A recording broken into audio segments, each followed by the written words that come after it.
Alright, welcome back to Tooling with Julian. I'm Julian. I'm a bitch and I wear gloves. We're gonna replace the camshaft in this KLR 250. Best damn bike Kawasaki's ever made, in my opinion. Ever. Period. Trust the Duralast. We gotta take the seat off first. Crank these.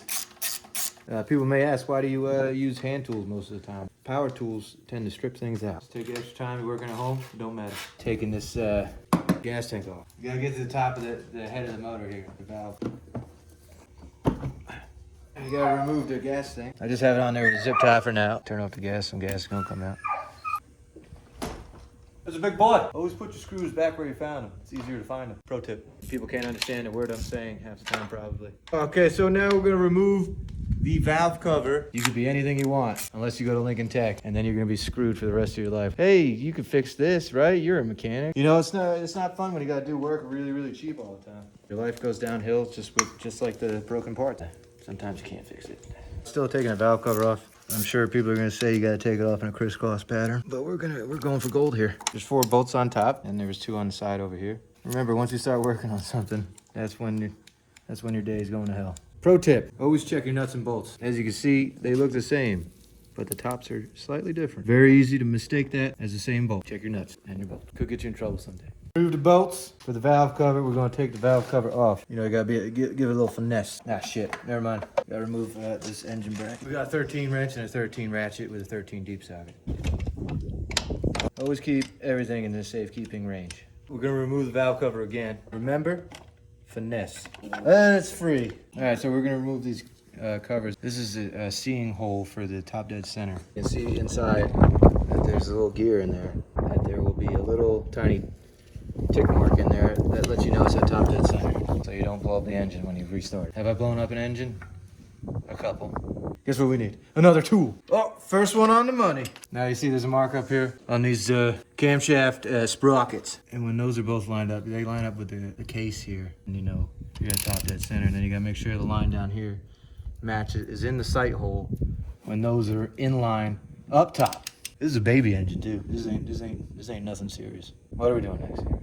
There should be a line. Yep, yeah. There it is. So what the camshaft does is pushes down the rocker arm, and there's 2 valves here. This is a dual overhead cam. That's called power. This is a great engine that Kawasaki used. I think they used this in the good old Mojave. Great quad. Used to have one. Sold it to my friend Dave. Little shout out to Dave there. I believe this is the chain tensioner here. Need to get the chain loose so you get the cam out. See that oil spill? Get yourself some paper towels. All right, let's see if this works here. Didn't break nothing yet. The greatest thing in life is fixing something for free. Say you pick something up and it needs a carb cleaning. That's the greatest time in your life. You're never more happy than that. Okay, see that? This is the chain tensioner. Look at the chain. We're gonna take off the cam caps next. Oh, they're a little tight. Now you want to make sure you're using a 1/4-inch ratchet. Smaller bolts, smaller ratchets. Bigger bolts, bigger ratchets. Makes sense. You gotta think about that. A lot of people come in here with 1/2-inch ratchets breaking fucking things. Make sure you don't drop your bolts in the head, because then you gotta get a magnet and it sucks, so you get real mad at yourself. These also have arrows on them. You gotta pay attention to these. You put these on backwards, you're gonna have a bad time. Seen some people make some pretty big mistakes. So we're gonna take the cam out here. Mechanic's best friend, zip tie. Make sure the chain doesn't fall down in there. And voila! Pure gold. Always use your brain. Life is just failing at something until you learn how to do it. You can learn anything. Sappy moment. I'm Tooling Julian. Now, let's look at this camshaft. Look at that little tiny thing. It's adorable. This is all worn down pretty good. The other one is very smooth. It's a lot smoother. Now, that's causing the engine to have a ticking noise. So this is the new camshaft. See the differences? No. You don't see that? Look at all that scoring and roughness. Man, this is smooth. Remember, always change your oil, otherwise you're gonna need camshafts in your car. Yeah, no, I've blown up some cars because I haven't changed the oil or checked the oil. Change your oils, folks. Ever so carefully. Get this back in here. You want to match this up correctly, so you want to get your, I mean, this is probably not the right way, how people are going to do it, but this is how I'm going to do it. We're going to try to put the tensioner in at the same time a little bit, because you want to make sure that the chain gets tight, but this is in the right spot. Otherwise, you're going to get piston smacking valves. We're not running a diesel engine here, folks. Put the caps back on. Make sure the arrow's pointed the correct direction. Don't drop your bolts. A lot about being a mechanic is just hating yourself when you drop shit. It's bread and butter right here. Then you got speed. This is $150. I'm gonna torque it. Putting the chain tensioner back in. Sometimes you gotta feel where the hole is. You can't see it. It's a serious thing. I do it all the time. You gotta jam your hand somewhere. You got a bolt like this. You gotta like wiggle it on down. Gotta have the feel. 4-valve feel. I'm not gonna tighten the chain tensioner all the way, just fairly snug, so I can torque down the cam bolt. So the inch-pound torque wrench is seized up here. Gonna have to do the old feel, just the right amount. I'm probably gonna break a bolt. That feels right.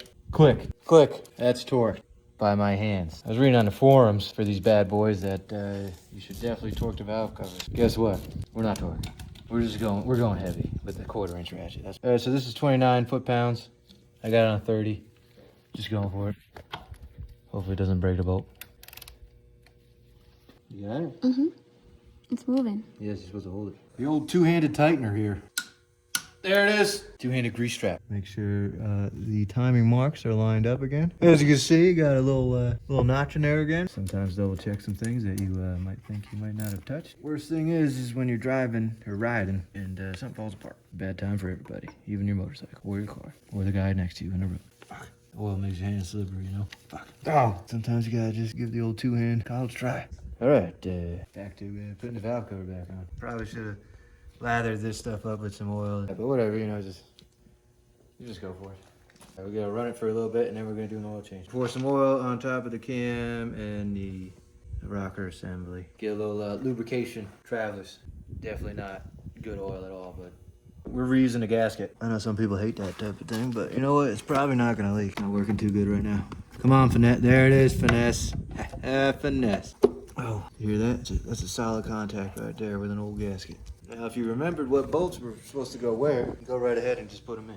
But guess what? Some people don't remember that. And then you get a mismatch. You're yelling at people that took this apart before because they got 2 different sizes everywhere because they had to go buy new bolts. They didn't get the right ones because they didn't want to pay money or weight. Now here you are trying to figure out what size everything is. I'm reusing the gasket, so who am I to say so?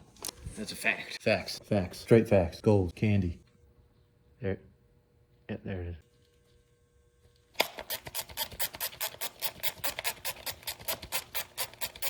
The home mechanics, they don't give a shit. They're like, I got all oil on you. That's how it's supposed to be. You never wear gloves. Ain't nothing wrong with wearing gloves. Remember that. Friends will make fun of you, but it don't matter. Sometimes you get in a little spot, get tired, take a break. You can't take a break, you gotta get it done. Flat rate. Make sure you put deodorant on and everything will be fine.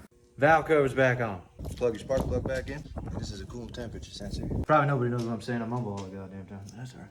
Checking the oil level. Motor mount's back on. And you squeeze. Put the old gas tank back on, the old girl. It turns an easy job into a bad job. Where'd you go? Come here. We got lucky on this one, boys. Thought it went further than it did, but it didn't. Crisis averted. Yo, if you think it's not gonna go wrong, you thought wrong. Did you just say yo? Cut the yo part out. Look what I did. $150, a lifetime of fun. Putting the seat back on.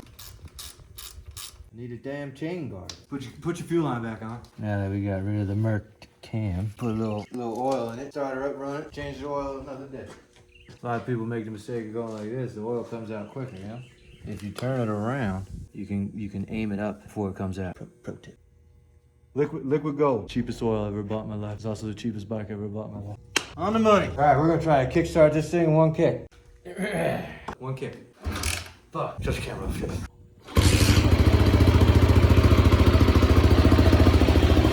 Burns like a kid.